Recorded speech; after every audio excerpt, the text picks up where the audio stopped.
All right, let's talk about something we all deal with. That little voice in your head, the inner critic that just loves to replay our mistakes and second-guess everything we do. But what if I told you that voice isn't just one thing?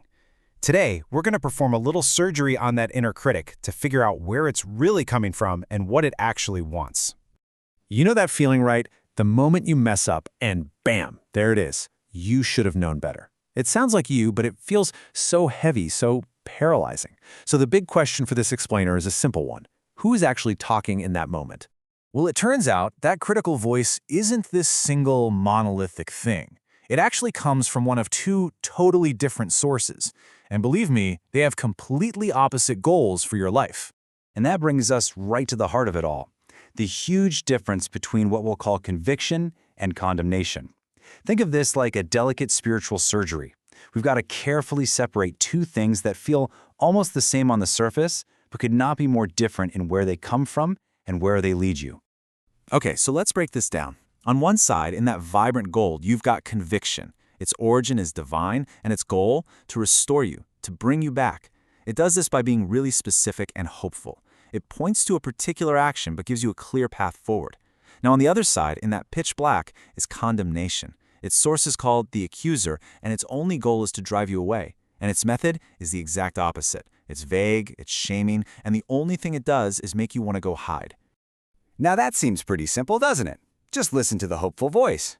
But it's a little trickier than that. See, the voice of condemnation is incredibly sneaky. It operates in what our source here calls the theologian's trap, which is all about the danger of the almost truth. And here's a great visual for how that trap works. Condemnation almost never shows up as a 100% lie.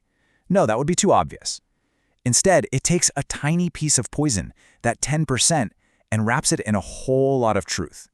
It'll take a real mistake you made, that 90% truth, and then stick a poisonous conclusion on the end. Something like, and because you did that, you were worthless. The theologian A.W. Tozer put it perfectly with this quote, "Satan is a better theologian than any of us and is a devil still."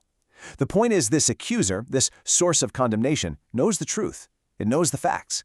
It can point out your flaws with perfect accuracy, but it uses that knowledge not to help you but to destroy you. And that's what makes it so convincing and so incredibly dangerous.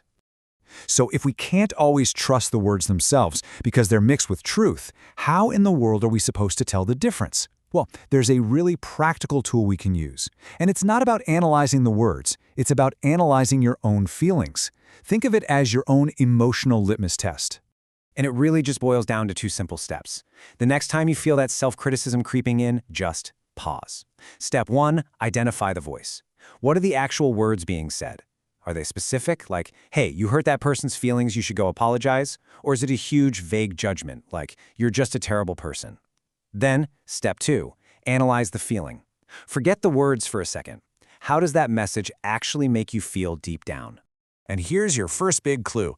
If that voice makes you feel shame, if it makes you want to run, isolate, to just disappear so nobody can see you, if you feel that urge to hide, that's your signal. That is the mark of condemnation. It's a lie, and it's designed to cut you off.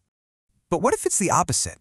What if that voice, even while it's pointing out something you did wrong, leaves you with a sense of hope? A feeling that, you know what, you can fix this. You can change. There's a way back. That feeling is the mark of truth. That's divine conviction, and its goal is always, always healing. This all leads us to the final verdict, the big takeaway from this whole framework. After you've done the test, after you've identified the source of that voice in your head, you're left with this incredibly powerful conclusion. It completely reframes how we look at our failures. So the ultimate point here is that the final verdict was never supposed to be about declaring you guilty. It's an invitation to be restored. You see, the whole purpose of divine conviction isn't just to shine a spotlight on what's wrong. It's to show you the path to making it right. It's about bringing you back, not pushing you away. At the end of the day, we're always going to be faced with these two voices. One of them is spinning this vague, shaming story wrapped up in half-truths. The other one is offering a specific, hopeful way forward. So knowing that, it all comes down to a choice, doesn't it? And that's the powerful idea here. By learning to tell these voices apart, we can choose which one to follow.